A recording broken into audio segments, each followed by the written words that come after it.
Hey, what's going on, friends and theme park fans? This is Silver Stix here for another Stix Top 6, where I count down the best and worst that theme parks have to offer. Alrighty folks, so as you all may or may not know, Walt Disney World is by far my favorite theme park of all time. I live in Florida, I'm an annual pass holder at this point that visits the parks all the time, and I've been obsessed with Disney movies and theme parks for as long as I can remember. So, because of all that, in December of last year I really started to push Disney World on my channel a lot more, starting with the top 6 best rides available throughout all 4 parks. Magic Kingdom, Epcot, Animal Kingdom, and of course, Hollywood Studios. However, that ended up being one of the hardest top 6 videos I've ever made because there's just simply too many great rides throughout the parks that it didn't really feel fair leaving so much off the list just for the sake of only having 6 choices.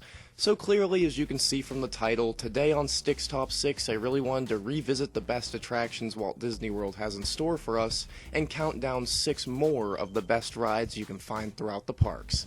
As always, this video, as well as all my videos, are just my own biased opinions, and I mean absolutely no harm at all if your favorite rides don't appear on this list. It's all just for fun and for us to kick back and talk about some great rides. Nothing more, nothing less.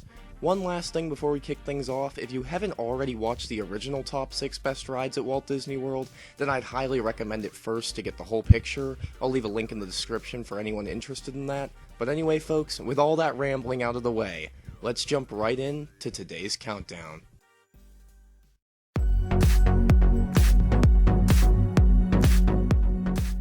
Starting off our list today, we'll be moving into Tomorrowland to take a spin on the Walt Disney World exclusive attraction, Tomorrowland Transit Authority People Mover.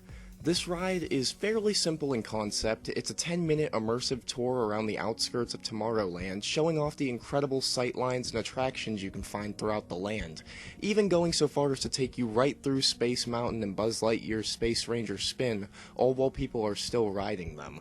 You'll also pass by a scale model of the original concept for Walt's experimental prototype City of Tomorrow, or Epcot, and so much more. The entire tour is narrated to give you an idea of everything you're seeing around the park, and honestly, it gives a lot of background information on Tomorrowland, making for a much more immersive experience not only on the ride, but after you get off and you're able to explore the land with all your newfound knowledge.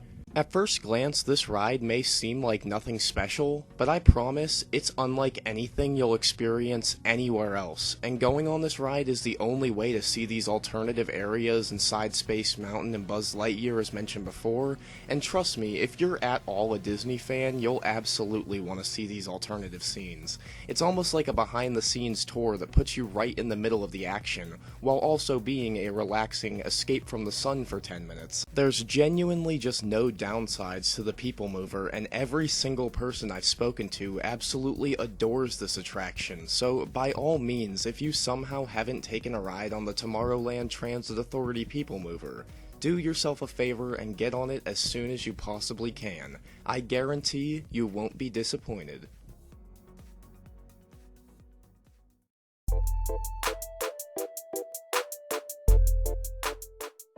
Next up, we'll be putting the pedal to the metal as we head over to Sunset Boulevard and Hollywood Studios to take on the big bad ride itself, Rock and Roller Coaster starring Aerosmith. And I'll just say right off the bat, this is an amazing ride, but it's absolutely not for the faint of heart. This ride goes from 0 to 57 miles per hour in 2.8 seconds, and yes, it does feel like your face is going to melt right off, but like, in a good way, you know what I mean? I will say though, I generally have an insurmountable fear of huge coasters, but I can take this one on no problem. There's only one upside down portion, and for the most part, it's just super fast with a bunch of twists and turns. But since it's in the dark, there's not as much anxiety because you don't really know what the track looks like. So that does make it a lot harder to kind of psych yourself out with this one, but it is still incredibly intense, so while I would recommend giving this one at least a shot just to see if you like it, I can totally understand and reason with people who don't want to ride because it is still pretty crazy, honestly. Even with a fairly quick duration of only 1 minute and 22 seconds, it still packs a heck of a punch, and it feels a lot longer than that while you're riding it. Overall, Rock and Roller Coaster may not be for everyone, but for the people it is for, it's absolutely fantastic. And on top of everything, you get to listen to Aerosmith throughout the whole queue, on the ride, and even afterwards walking out, so regardless of whether you hate this ride or not, you still got some rockin' tunes to enjoy, and I think we can all take solace in that fact. Am I right?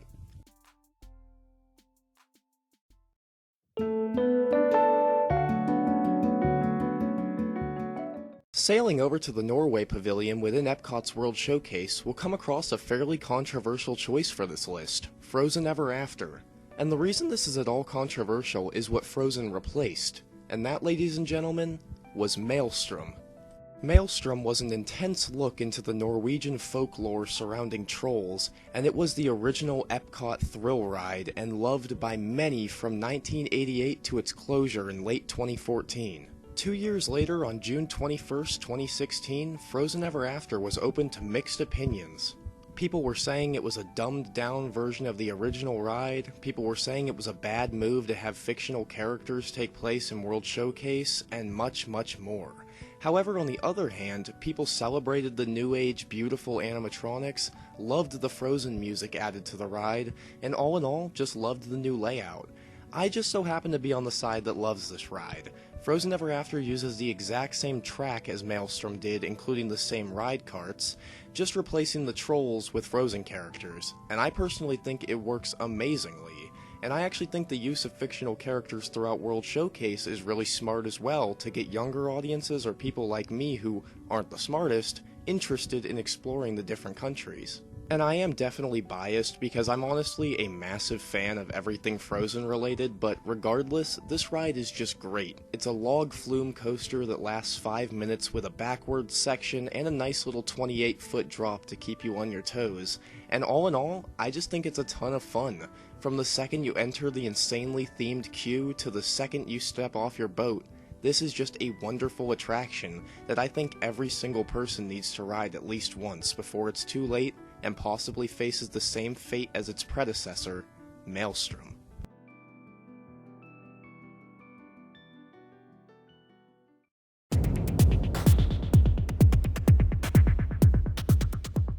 Sticking around in Epcot but heading over to Future World, we'll be able to test drive some custom Chevrolet vehicles in the always astonishing Test Track.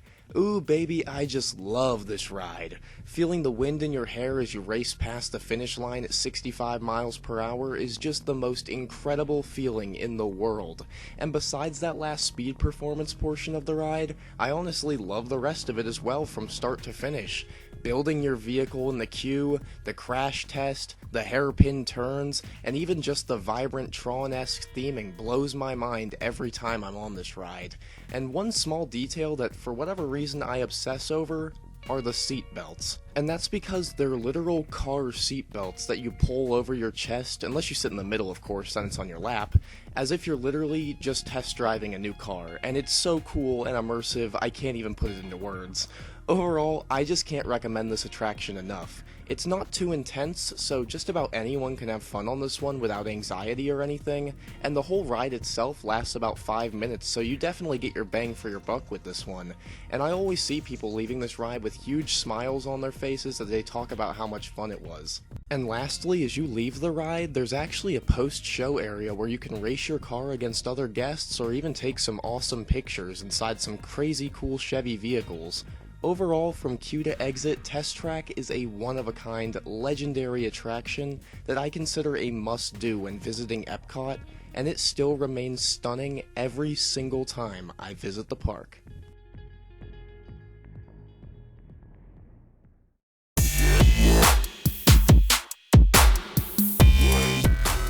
Stomping our way over to Dino Land USA, we'll be able to find the flagship attraction of that land, simply titled Dinosaur.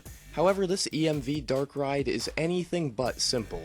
This attraction's storyline has you riding in a time rover that sends you back to the Cretaceous period to capture an iguanodon, only moments before the meteor that obliterated all life on Earth strikes down, putting you in quite a bit of danger. On your journey, you'll see a ton of animatronic dinosaurs, including raptors, pterodactyls, and of course several appearances by the almighty and terrifying Carnotaurus.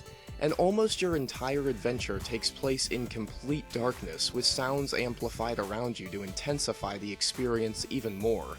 As if it even needed to be more intense, there are just so many twists, turns, and drops in this ride that you're made to feel extremely disoriented and nervous, which only again amplifies the tension more when you do face off against these beasts. Obviously, Dinosaur isn't the tallest or fastest ride out there, but what it doesn't have in physical thrills, it makes up for in its atmosphere and storytelling. It's honestly like riding through a dinosaur-based haunted house or something, and it's genuinely incredible from start to finish. I mean, even as you walk through the queue, you're guided by the one and only Bill Nye the Science Guy, so if that's just not the perfect cherry on top, then I don't know what is. In the end, I know this attraction isn't for everyone. In fact, I've seen a lot of young kids come out of this ride screaming and crying because it's pretty freaking scary, to put it simply. But if you have the confidence to face off against this attraction and the horrors that lurk within it, I promise it'll be an adventure you'll never forget.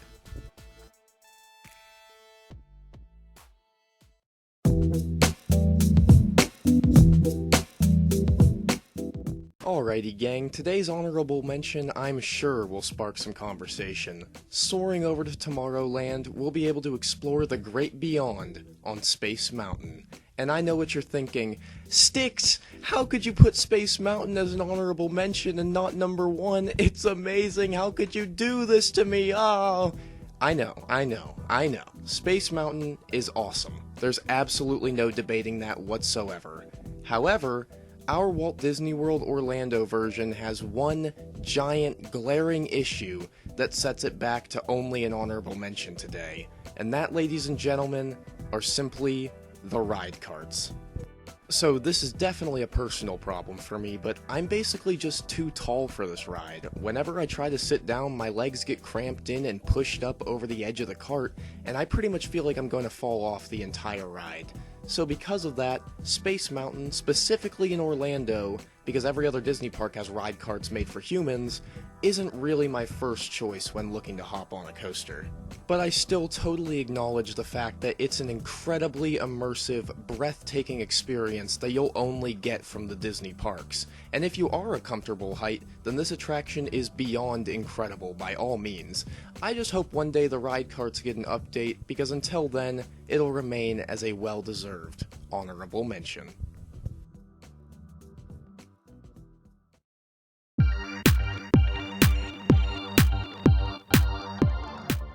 Finishing off our list today, we'll be flying over to one of my absolute favorite sections of any theme park ever, Pandora, the World of Avatar, inside Disney's Animal Kingdom, where we'll be able to catch a ride on the back of a Banshee in Avatar Flight of Passage, which genuinely feels like stepping into the future of theme park attractions. From the very first second you walk into the queue of this ride, until the moment you exit towards the gift shop, you are completely immersed in the world of Avatar, even going so far as to have a full-size animatronic avatar as well as other experiments for you to view just throughout the queue. All of this happens before you even reach the pre-show, which is also an awesome experience, because this is where you're tested for Pandorian parasites and prepped for your flight by a few Alpha Centauri expedition scientists. And I swear this queue and pre-show combined build the suspense and anticipation for this ride exceptionally well. Which finally leads us to the ride itself, and oh my god, is it just life-changing. Avatar Flight of Passage is technically classified as a 3D flying simulator, but if you think it'll even compare to something like Soarin', for instance, then you are sadly mistaken.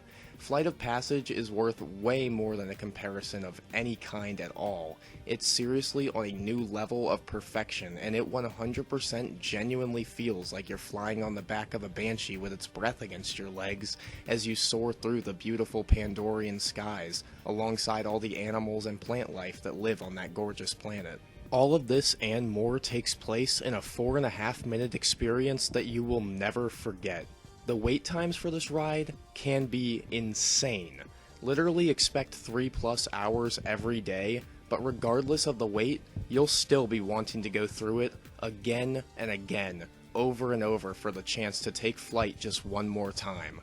I seriously cannot recommend this ride enough, and if you haven't been able to board it yet, then I highly suggest you do it soon, because Avatar Flight of Passage is easily the #1 choice for this list. It's perfect for all ages and all demographics, and I've never one time seen someone walk out of this attraction disappointed. It's nothing but smiles, laughs, and fun for the whole family, and you would be crazy to skip out on it on any trip to Disney's Animal Kingdom.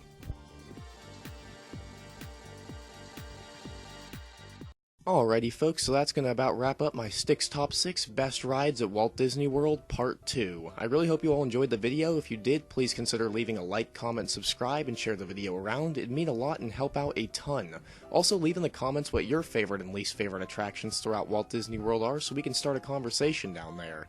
And one final thing I need to say before I head out, in my Part 1 for the Best Rides at Walt Disney World, I put Slinky Dog Dash as the honorable mention because I hadn't rode it at the time, and since then I've ridden it on several occasions, and all I can say is my predictions were correct. It is one of the best rides of all time, so I felt like as an update I needed to mention that. But anyway everybody, with all that out of the way, this is Silver Stix signing out. I hope you have a great rest of your day, theme park fans. Peace.